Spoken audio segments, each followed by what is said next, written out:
Hi, everybody. We're back, and we're here today to talk about the transformation of the automotive industry.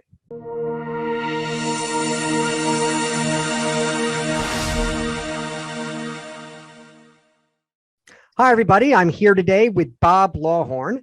Bob is a former chief technology officer, and he currently works as a futurist, where he researches and does a lot of educating around all aspects of future technology. We're very lucky to have Bob here with us today. Bob, thanks for being here. Well, glad to be here. Bob, let's get right into this. I've got a lot of questions. Hopefully you've got a lot of answers. For starters, what would you say is the state right now of disruption in the automotive industry? I hear this expression thrown around a lot all the time about level 1, level 2, level 1 through 5. What does that really mean? Where are we right now? Could you put some, give us some insight into that? Okay. There's actually 6 levels, and the first level is level 0, where there is no automation. Level 1, where there's minimal automation, up through level 5, where a vehicle can travel on its own under any conditions. Level 4 is similar to level 5 in as much as vehicles can travel on its own, but it has to do it within, for example, maybe not in snow or heavy fog or some other condition that limits it. Level 3 has many of the same capabilities, but you still have a driver. And level 2, again, is a driver assist capability that's implemented, and there has to be a driver available or in operation of the vehicle. Now, I know you personally own a Tesla and you're an investor in Tesla stock. So I want our audience to know that. Full disclaimer, Bob is a Tesla owner and he is an investor. That being said, how would you characterize your where is your Tesla on that level 1 through 5 scale? And where are some of the other, specifically like within the self-driving taxi industry, where are some of these other companies on that scale? Okay. Tesla has a commitment that the individual has to drive the car. They test to see if you're driving it. This is being done for insurance purposes, and because in general the government does not permit self-driving vehicles at this time. There are cars like Waymo that do have the ability to do self-driving. However, that's in a very limited geographical area. It's after 10 years of taking, collecting the data about that area. And so they have to work within a geo-fenced area. And if something changes in it dramatically, they may be at risk. They are operating without a driver, but they have a ghost driver back in the office that is keeping track of what's going on. They also often have a follow car to make sure everything's going well. So the way what you were, let's just take Waymo as an example, self-driving, but with a lot of conditions in terms of geographically and other conditions, that would seem to be the definition of level 4. Is that correct? I guess level 4 doesn't allow necessarily for a remote overseer. Okay. But yeah, you could call it level 4. They probably call it level 4. And when you get into your Tesla and you drive to the grocery store, that's a level 2 experience? That's what it's called. And that's because it has an operator, has a driver that is responsible for what the car does. However, the car is generally does a lot of self-driving. Mm-hmm. It stops at stop signs and red lights. It can turn, it turns left and right, and it follows the directions that you've given it as far as your destination. It manages your speed. It passes on the interstate on its own. And it gets off at the proper exit automatically. So it does a lot of things on its own. However, I'm there in case it ever makes a mistake or does something that I don't want it to do. If I see that truck laying on its side, it's my responsibility to stop the car. It will stop on its own. For example, it will generally not allow you to have a rear end collision. It's going to stop before that would occur. I actually was listening to a news very recently, within the past 10 days, a news show where they said that pretty much all of, and correct me if I'm wrong, maybe you could help our audience understand this, pretty much all of the new cars across all of the lines of vehicles, even like if you took a ride in the 2022 Honda, that there are a lot of self-driving components that are built into all of these cars these days. Driver assist. Driver assist. Okay. Driver assist. Driver assist is ubiquitous now. It's nothing special to Tesla. It's nothing special to Google. And would that be would driver assist be in the level 2 paradigm? Right. In general, my understanding, and I do not have direct information about that vehicle, but that car would not get off at the exit off of the throughway on its own. For example, it would not. It will adjust the rate of speed to be safe with relative to the car in front of it. It would potentially, if you put turn signal on, it would change lanes on its own. I don't know beyond that. Most of in-town driving, it would not do. Okay. And there's a lot of things that I want to talk about. But I think that before we move forward, I'd like to go down a bit and talk a little bit about the technology. Specifically, if you look at the history of this, what were the major technological innovations or the fundamental technological components that have been put together that made this possible? And also, how do these cars work? I mean, how do they perceive? How do they learn? Could you give us a little bit of insight as a technologist into what pieces came together to make this possible? What were the and also how do they actually perceive, learn, and do what they do?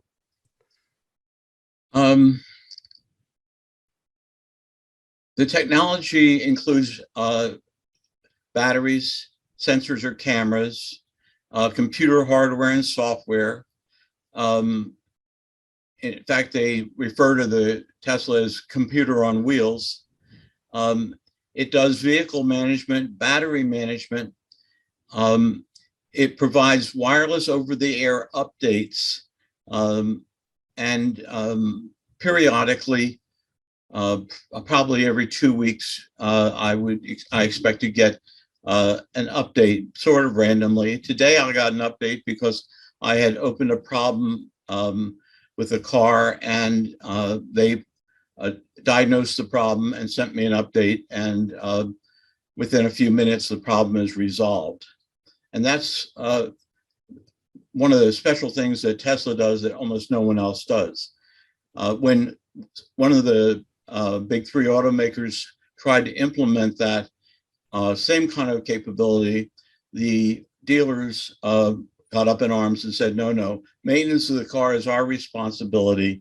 We'll apply any updates that need to be applied.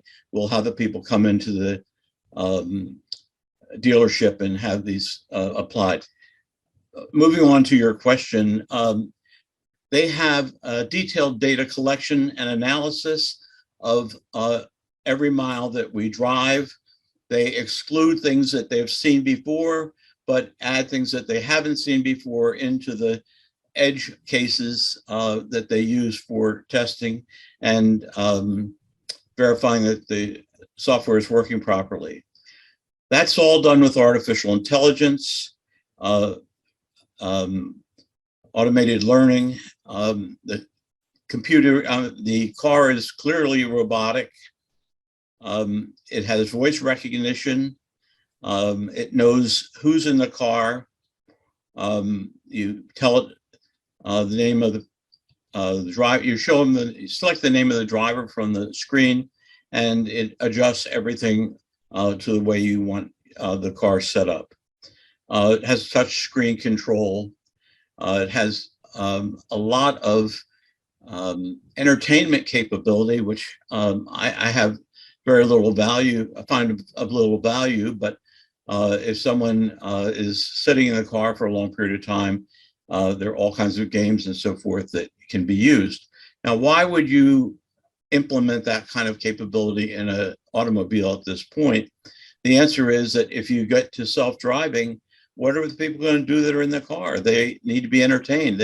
They want to be able to purchase something at Amazon, or look at their stock market, or play games, and all that's already built into the Tesla.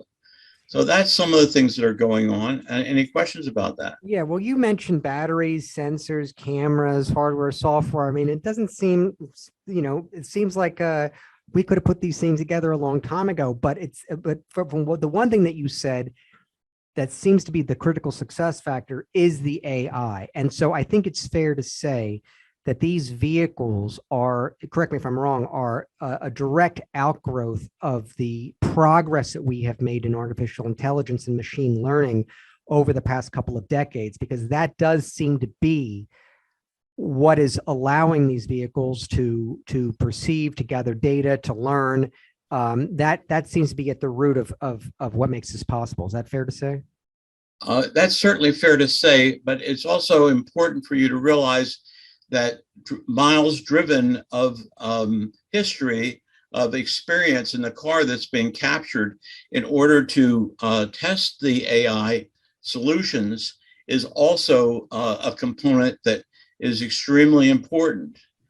Tesla has billions of miles driven, while, for example, the Waymo has millions of miles driven.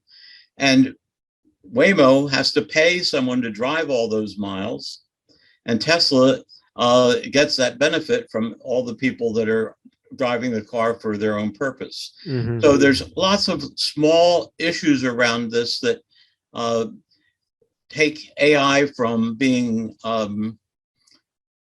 take AI to the next step in terms of having the proper amount of data, or the necessary amount of data to handle all the edge cases that you're likely to encounter.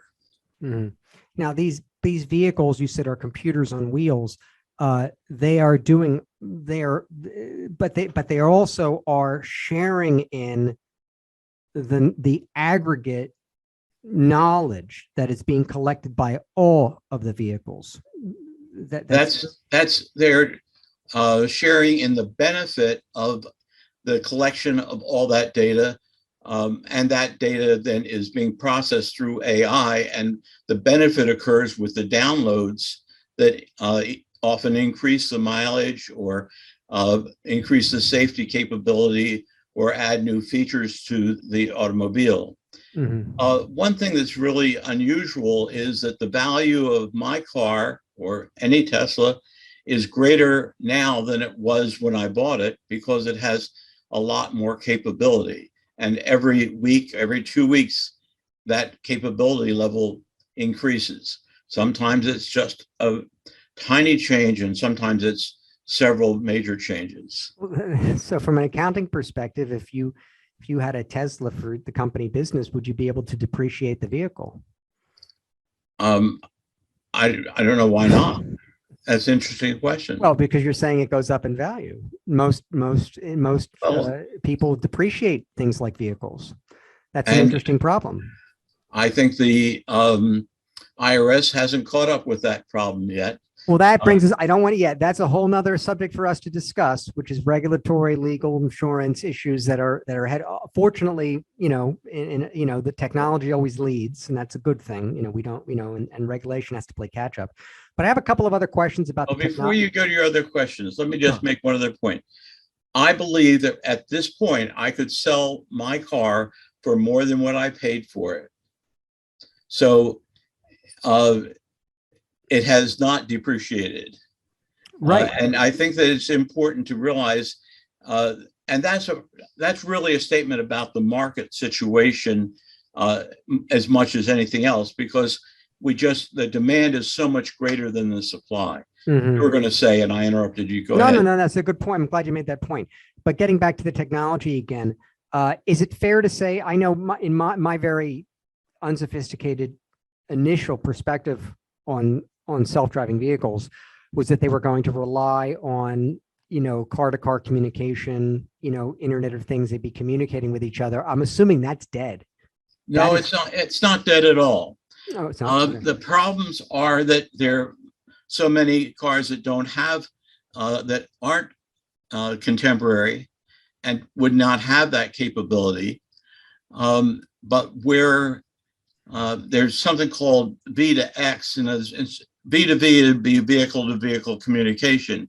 V to X would be vehicle to, for example, stoplight communication, or to other things out in the world that they can benefit by communicating with. So where it's applicable, we will see in the next few years V to X implemented, and the Cadillac has that capability currently. The highest price, the electric Cadillac has that capability, but it only communicates with other Cadillacs. But how does the automotive industry account for the possibility of how do they account for latency issues, which they have no control over when it comes to wireless communication? You could build these capabilities into the cars. It doesn't make a difference if the network has poor latency issues. So how is that going to get resolved? I think that's beyond my knowledge to answer your question specifically. I will tell you, however, that they have already solved the problem.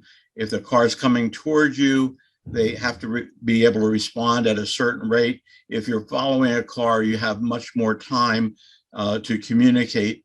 All those kinds of things are variables. If we start using some other mechanism like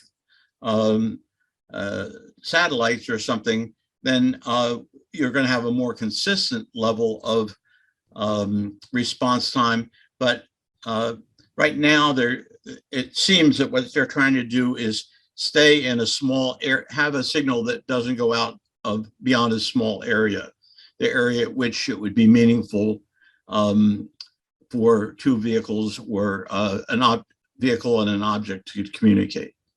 What is the difference between LiDAR and radar, and which companies are using radar and which companies are using LiDAR, and why does that matter?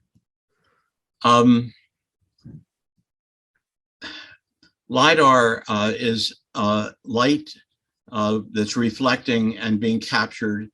It identifies objects that reflect light, like a human or a car. It can't distinguish between a cardboard box and a baby on the highway, for example. It just sees that there's something there. That may not have been a fair example, but you understand what I'm trying to say. It's like sonar, but with light. Right. Radar, you know what radar is, and neither of those are able to see color. Radar does they both do a fairly good job of determining distance. But what we are starting to recognize is we really need to be moving toward, I have a note here. I want to cover it with you. Forward-looking infrared. That's what the military has been using. That's what a rifle would have on it. And that can see through all the things that, all the weather conditions, and it's sensing heat. And ironically, even a stop sign gives off heat relative to the surroundings. And so that may be the direction we end up going in the future. There's been almost no discussion about that so far, but I think it appears that it's a better solution than vision alone. And right now, Tesla in particular has moved to vision only. Wait, when you say vision Do you mean LiDAR based No, I vision? mean optical vision. That they say if we can drive a car with two eyes, why can't we control a car with vision that has two signals that are separated in order to get the distance information, depth of But vision.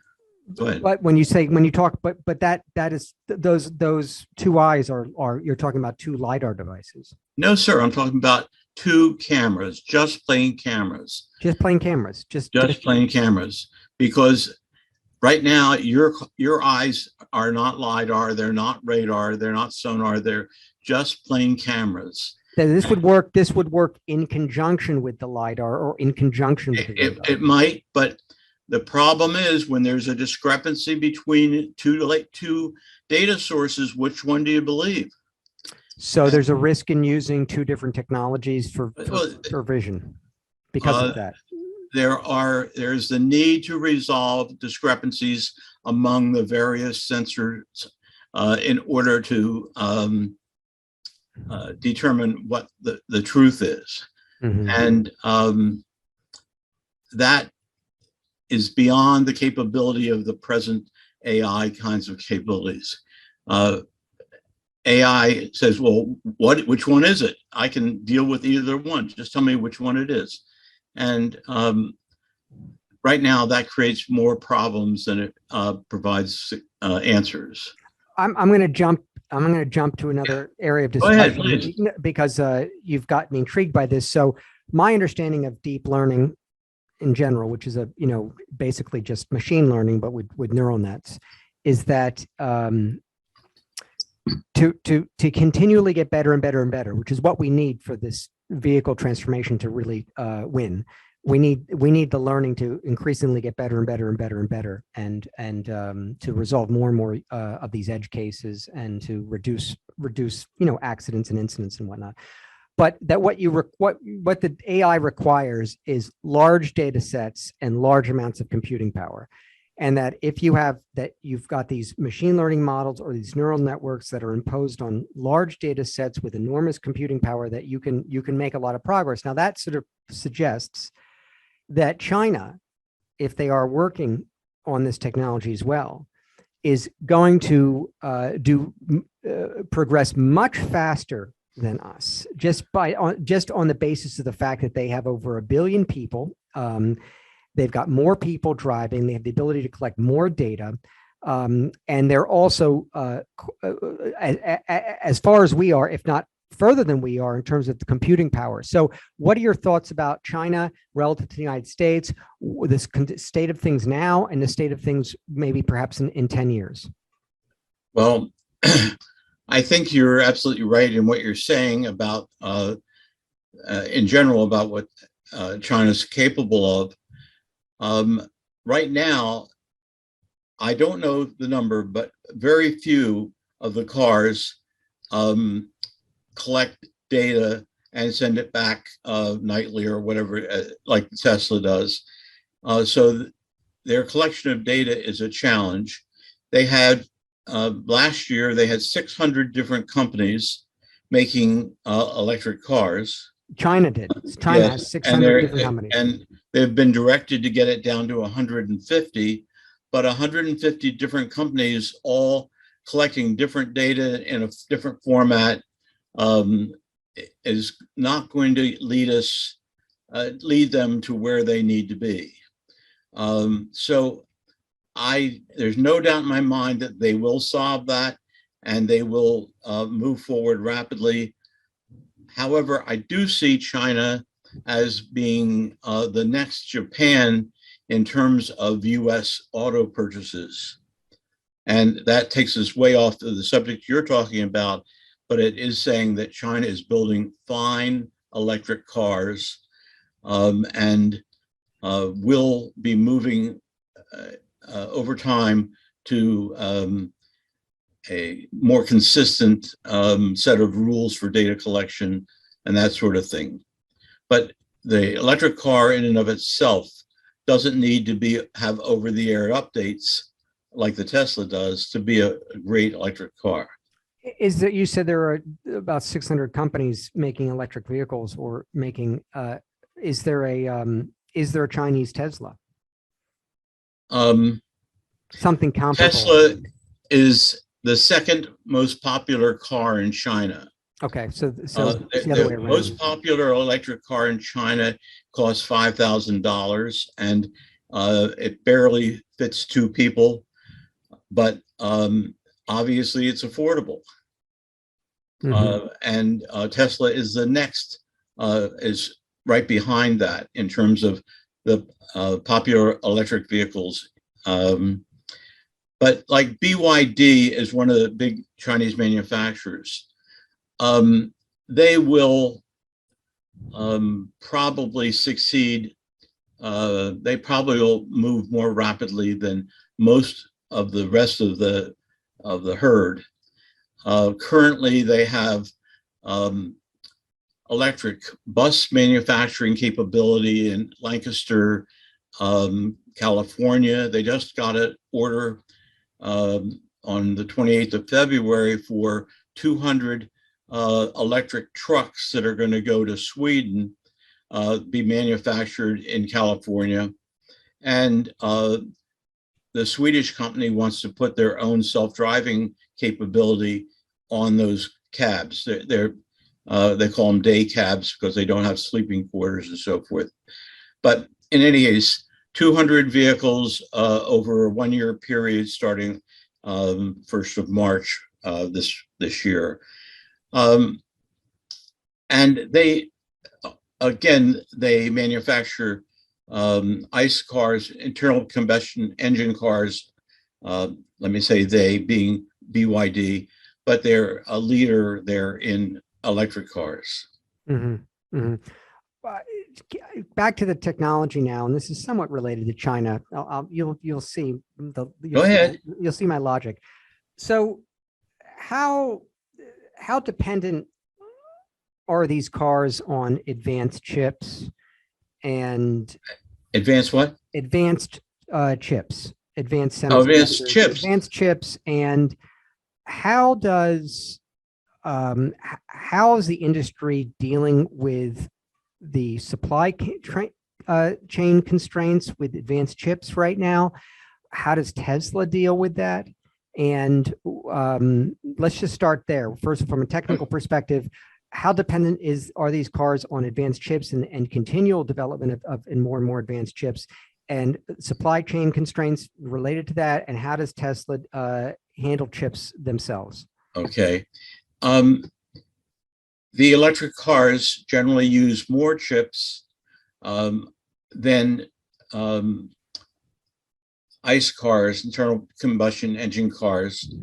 But in many cases, not all cases, they have consolidated them into 3 controllers so that majority of chips are on 3 boards, left side of the car, right side of the car, and front of the car board.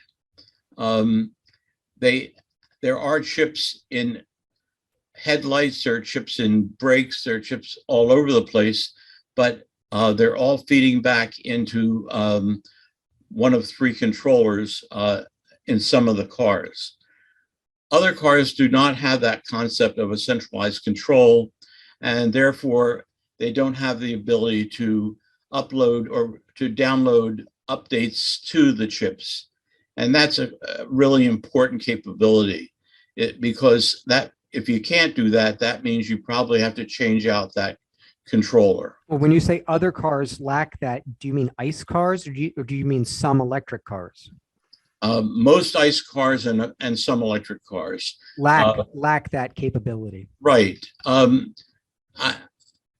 I'll pick on the Ford Mach-E.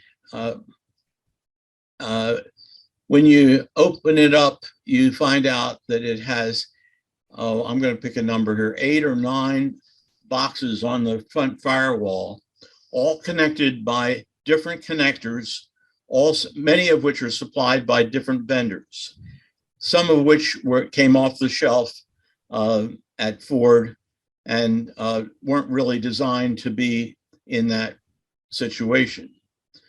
Other companies have said, no, I want to have one or two boxes there that talk to each other, get rid of all those extra cables. In this case, also a whole lot of hoses filled with liquid, which is all weight that they can eliminate. And so cars that are built using multiple suppliers with a wide variety of different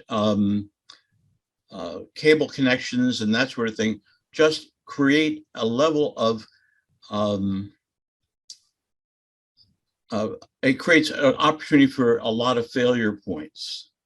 Conversely, if we have 5 of those boxes all in one box, we have only one failure point, but probably the cost of replacing it is going to be 3 times what the cost of replacing one of the 5 would be. My whole point, though, is what we have to go to try to start to build electric cars from scratch, not to take the bodies and the systems that we've had in the past and try to adapt them to electric. That's not going to be a very effective solution. And there are many, many more issues around that we could talk about. But let me go on to your next question. Did I start to address it? Yeah, I mean, why? I'm just getting to Tesla now, back to Tesla. And I don't know if this is a chip question or if this is just a hardware question in general, but why are they vertically integrated and what does that mean? Why did they choose that path to go down? Because it's the least expensive and it's I'm not going to get the term out. I'll give it to you in a minute or two. First principles, saying we want things to be as no part is the best part. No process is the best process. And so they're trying to eliminate things that aren't necessary. And for example, if we have 8 sets of cables connecting all those boxes and we can get rid of all but 2 of them, that's the kind of thing that they're looking for, to eliminate chance of failure and eliminate parts that aren't really necessary. They must, I'm assuming they design their own chips. Oh, not necessarily, but they code their own chips. So when they got into a crisis with specific chips that they had been using, and they in terms of the supply chain crisis. Right. They went to a different chip that was available. And I'm going to give you a silly example. It's probably not right, but maybe it's one that's used in a phone or one that's used in a camera or something like that, that they could repurpose for their purpose. They would do it. And they were able to address the vast majority of their chip needs by being willing to recode and to make the adjustments they need to make in order to keep building the cars. Mm-hmm. That's in contrast to some of the manufacturers that have hundreds of cars built that are waiting for the chips to become available. And they're going to be a year or 2 old, but potentially by the time the chips come out, I don't know who's going to want to buy them, but however all that works. Why can't these traditional automotive manufacturers adopt the same approach that Tesla's taken? Is there some reason why they can't do that? They generally don't have programmers that work at that level. They depend on the chip manufacturer or the part manufacturer to do the programming. So Tesla has a huge advantage because they're essentially a software company, is what you're saying. Yeah, they've got that type of knowledge in-house, which allows them to do things like that. Absolutely. And to carry your example one step further, most companies depend on the manufacturing robot provider to do the coding for that device.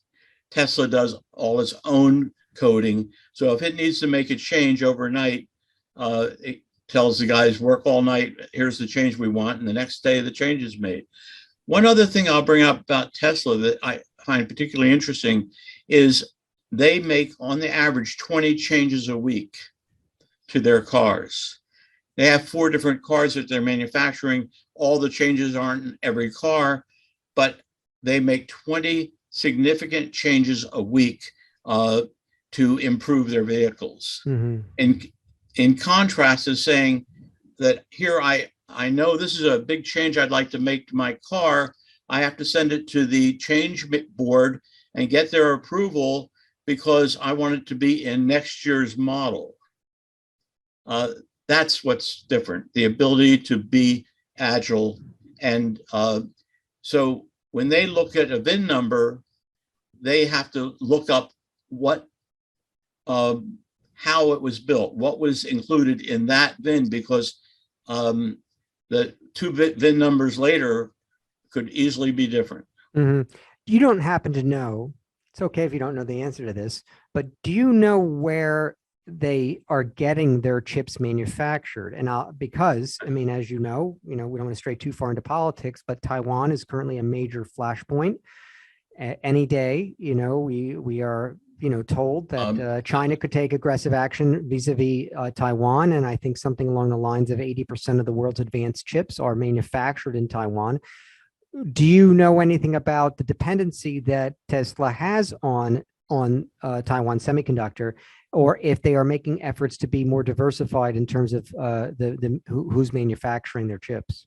Okay, I think there are 3 parts to your question. One is, I believe that the people that got in trouble over the chip availability saw that during COVID, for example, that they weren't selling as many vehicles, so they just told the vendors they would not be taking the orders that they had previously put in place. So that was one problem. Tesla did not do that. They continued to utilize, because they continued to build and they're making the sales, all the chips that they had ordered previously. Second of all, I believe they didn't particularly care where they got them from, as long as they did that function, turn something on, turn it off, measure it, whatever the function was, and then they were willing to recode to support that capability. One last thing I'll mention, and I'm not, this is sort of a rumor more than it's a fact, but it appears that Tesla was willing to take chips that were very dense, that are very new and very modern, and make them work in their car, where the OEMs had to have 7 nanometer chips or 10 nanometer chips, because that's what they had built for, and that's what they as they interfaced with other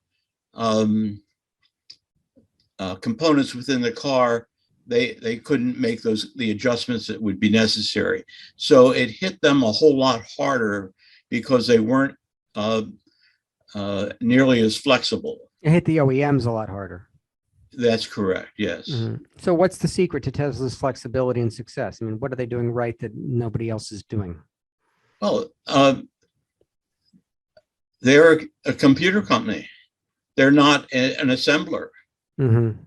They're not we talk about GM, Ford being automotive manufacturers, but really they're automotive assemblers. Mm-hmm.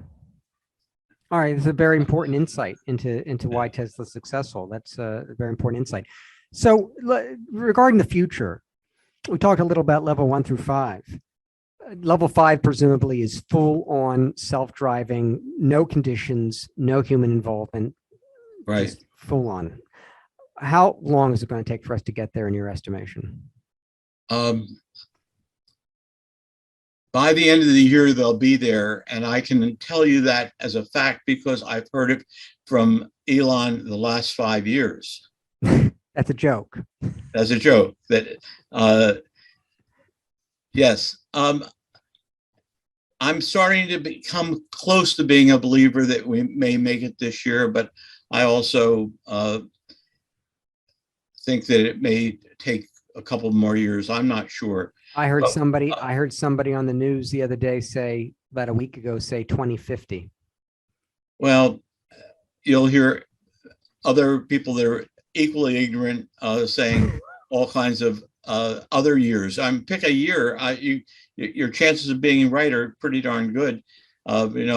If you say within the next 50 years, you're probably 1 in 50 chance. Well, it's not just a technological problem, though, and this is another. That's what I wanted to go. Yeah, next. This is another part of the problem, is that there are larger issues that are going to have to be resolved before these vehicles can go mainstream. There are legal issues, regulatory issues. There is a kind of cultural issues. These things have to be adopted culturally, and you've got problems with insurance and whose liability. And so, could you talk a little bit about some of these larger?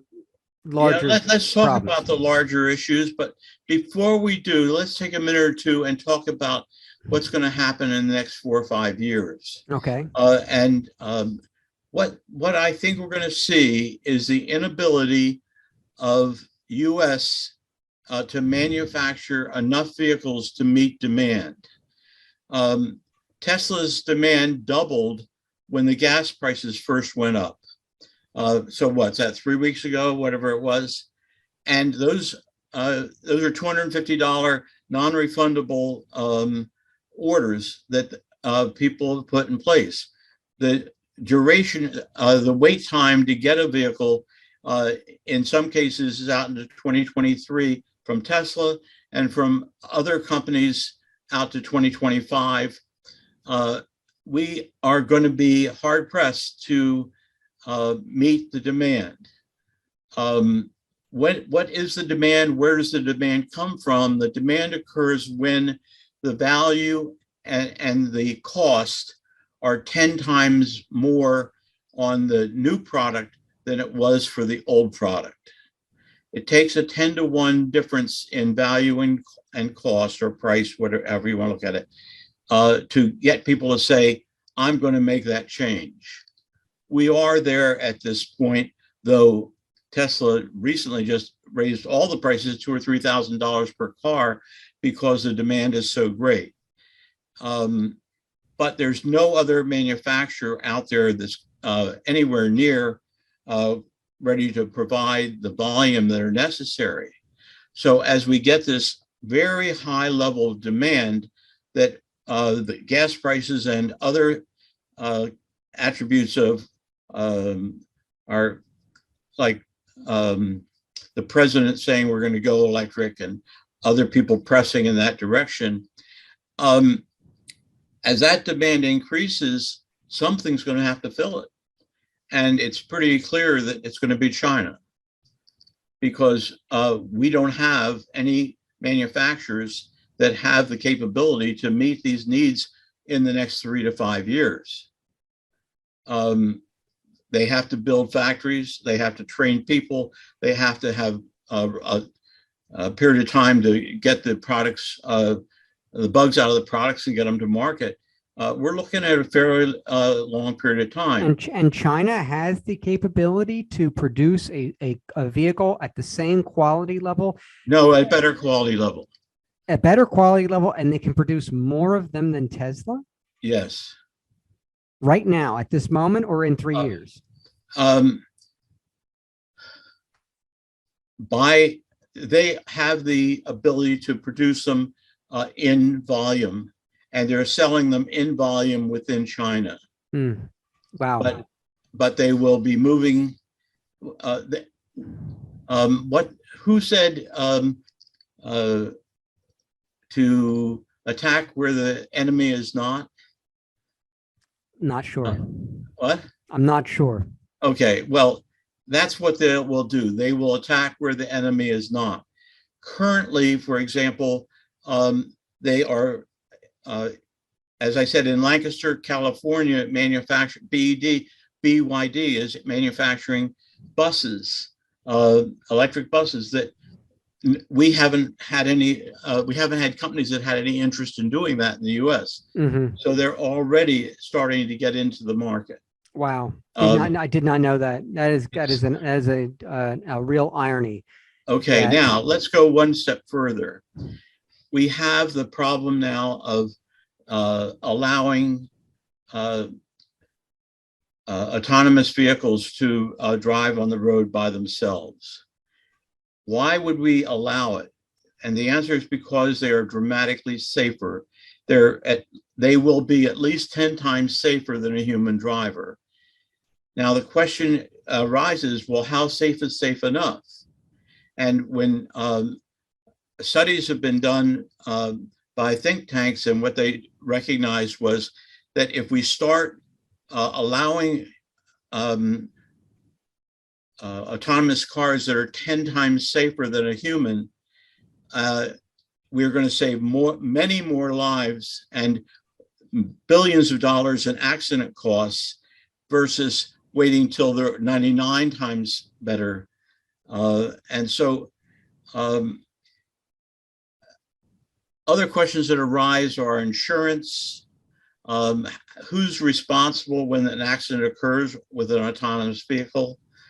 And those all have to be resolved.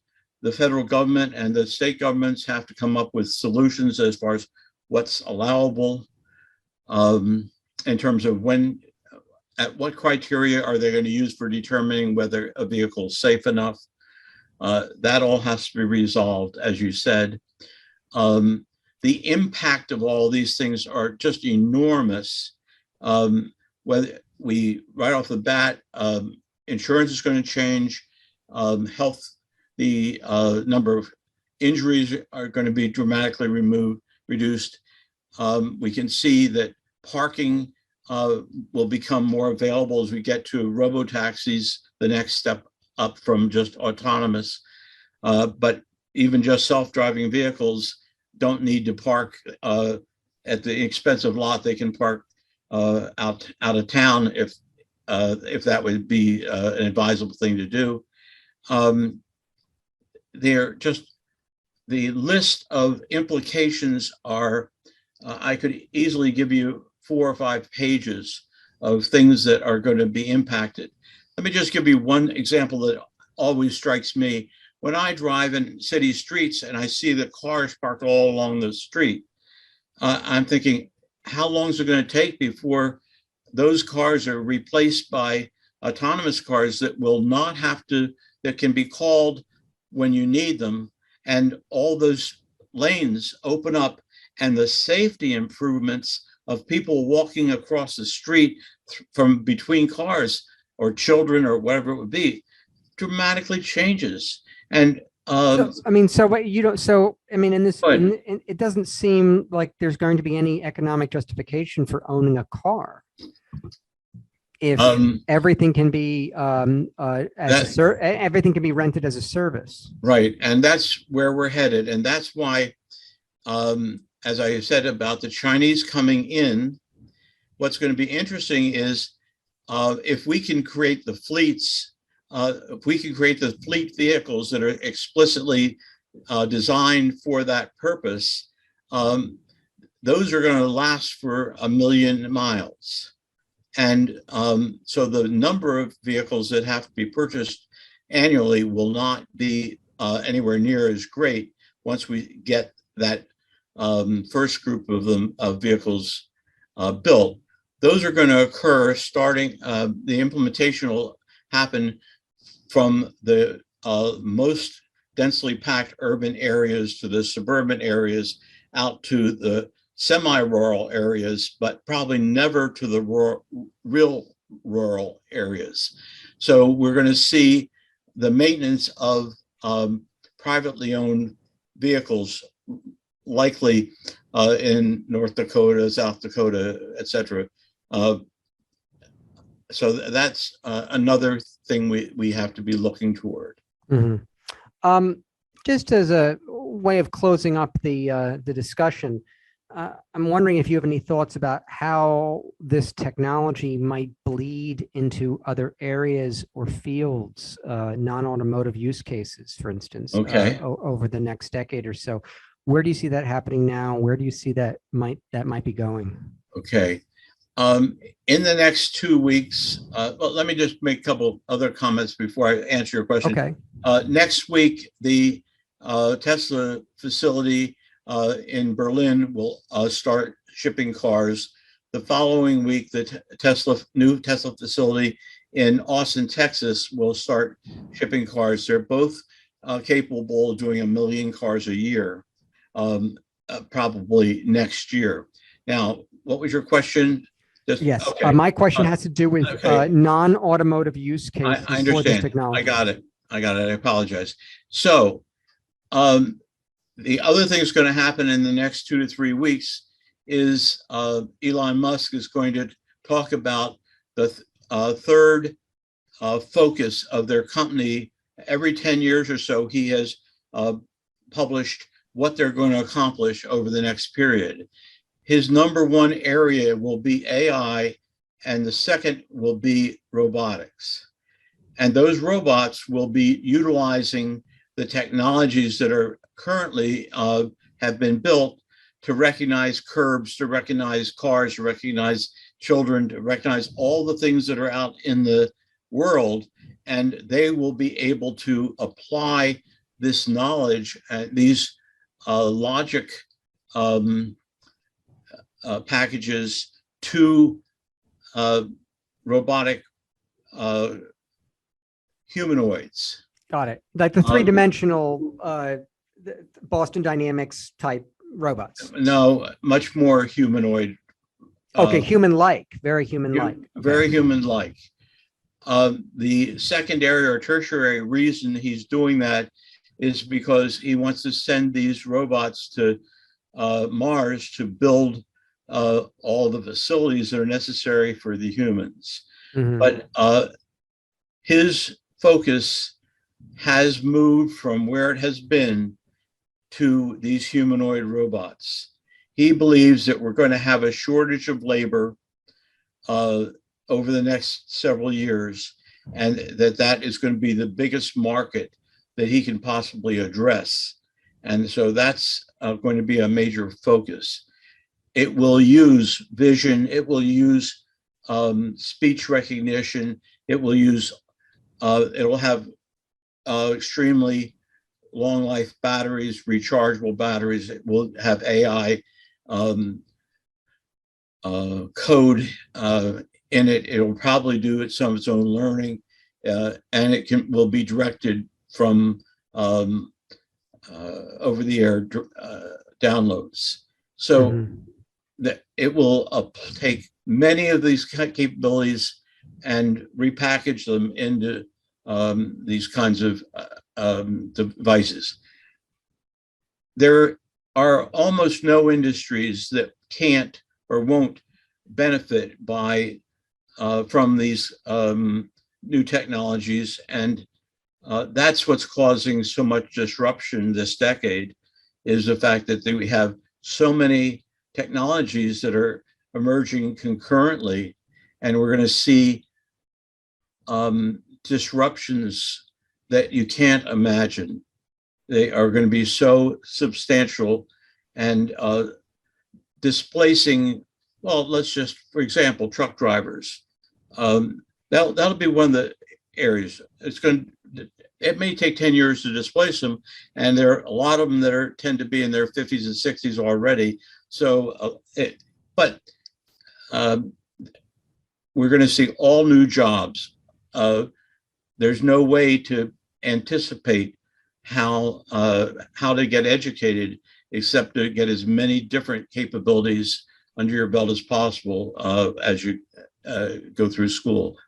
What else can I answer for you? I think that's a great way to close the discussion. I say that all the time. You have to be a student of the game. You have to let yourself be curious. You have to know a little bit about a lot of things. Specialization is a danger, because if you go down a path too deep, it could get automated within a year. It's a very tricky business, but I think the future is going to belong to those who know a little bit about a lot of things, or a lot about a lot of things. And so you just have to allow yourself to be open-minded and curious and pursue that where it goes. There's a lot of other components to success, but we can get into that at a future discussion. I think at this point, though, you've done a fantastic job of answering a lot of my questions. I'm sure you was equally valuable for our audience. Bob, I hope you'll come back and for another discussion on another topic. What do you think? I'd love to. I certainly would enjoy doing that. And I'd love to go one level deeper, even into this topic. We've just scratched the surface, I assure you. Well, that's good to know. So, Bob, thanks again for being here. And to Okay. our audience, we'll see you next time. Thank you.